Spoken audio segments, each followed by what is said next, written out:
ವೀಕ್ಷಕರೇ, ಈ ವಿಡಿಯೋವನ್ನ ನೋಡಿ ಸುಮ್ಮನಾಗಬೇಡಿ. ಕಲಾಜೀವಿ ಯೂಟ್ಯೂಬ್ ಚಾನಲ್ ಅನ್ನ ಸಬ್ಸ್ಕ್ರೈಬ್ ಮಾಡಿ, ಶೇರ್ ಮಾಡಿ ಮತ್ತು ಪ್ರೋತ್ಸಾಹಿಸಿ. ನಮ್ಮ ಚಾನೆಲ್ ಅನ್ನು ಸಬ್ಸ್ಕ್ರೈಬ್ ಮಾಡಿ ಪ್ಲೀಸ್. ಎಲ್ರಿಗೂ ನಮಸ್ಕಾರ. ನಾನು ಚಂದ್ರಶೇಖರ್ ಧರ್ಮಸ್ಥಳ ಮೇಳದ ಕಲಾವಿದನಾಗಿದ್ದೇನೆ. ಸಾಧಾರಣ ಒಂದು 18 ವರ್ಷಗಳಿಂದ ಯಕ್ಷಗಾನ ಧರ್ಮಸ್ಥಳ ಮೇಳದಲ್ಲಿ ವ್ಯವಸಾಯ ಮಾಡ್ತಾ ಇದ್ದೇನೆ. ಒಟ್ಟು ಒಂದು 35 ವರ್ಷಗಳ ತಿರುಗಾಟದ ಅನುಭವ.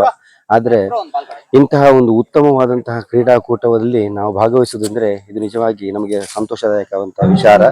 ಯಾಕಂದ್ರೆ ಯಕ್ಷಗಾನ ಕಲಾವಿದರು ರಂಗವೇದಿಕೆಯಲ್ಲಿ ಮಾತ್ರ ತನ್ನದಾದಂತಹ ಪ್ರತಿಭೆಯನ್ನು ಪ್ರಕಟಪಡಿಸುವುದಲ್ಲ, ಉಳಿದ ಕ್ರೀಡಾಕೂಟಗಳಲ್ಲಿಯೂ ಭಾಗವಹಿಸುವುದಕ್ಕೆ ಸಾಧ್ಯ ಉಂಟು ಎನ್ನುವುದನ್ನು ನಾವು ತೋರಿಸಿಕೊಟ್ಟವರು.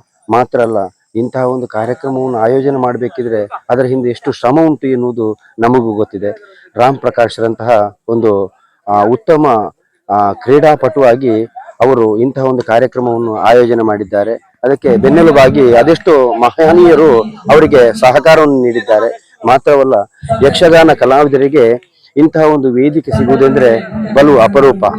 ಯಾಕಂದ್ರೆ ಬೇರೆ ಬೇರೆ ಮೇಳಗಳಲ್ಲಿ ತಿರುಗಾಟ ಮಾಡುವಂತಹ ಕಲಾವಿದರು, ಆದರೆ ಎಲ್ಲಾ ಕಲಾವಿದರು ಒಮ್ಮೆಲೆ ನಮಗೆ ನೋಡುವುದಕ್ಕೆ ಸಿಗುವುದೆಂದ್ರೆ ಇಂತಹ ಒಂದು ಕ್ರೀಡಾಕೂಟಗಳಲ್ಲಿ ಮಾತ್ರ. ಯಾಕಂದ್ರೆ ಇಲ್ಲಿ ಸೋಲು ಗೆಲುವು ಎನ್ನುವುದು ಪ್ರತಿಯೊಬ್ಬರಿಗೂ ಇದ್ದೇ ಇರ್ತದೆ ಒಂದು ಕ್ರೀಡೆಯಲ್ಲಿ. ಆದರೆ ಸೋತವರು ಯಾರು ಬೇಸರ ಮಾಡದೆ ಒಂದೇ ತಾಯಿಯ ಮಕ್ಕಳ ಹಾಗೆ ಇಲ್ಲಿ ಸೇರಿಕೊಂಡು ಇಂತಹ ಒಂದು ಕ್ರಿಕೆಟ್ ಪಂದ್ಯಾಟವನ್ನು ಆಡಿ ಮನಸ್ಸಿಗೆ ಸಂತೋಷವನ್ನು ಅನುಭವಿಸ್ತಾ ಹೊರಟು ಹೋಗ್ತಾ ಇದ್ದಾರೆ.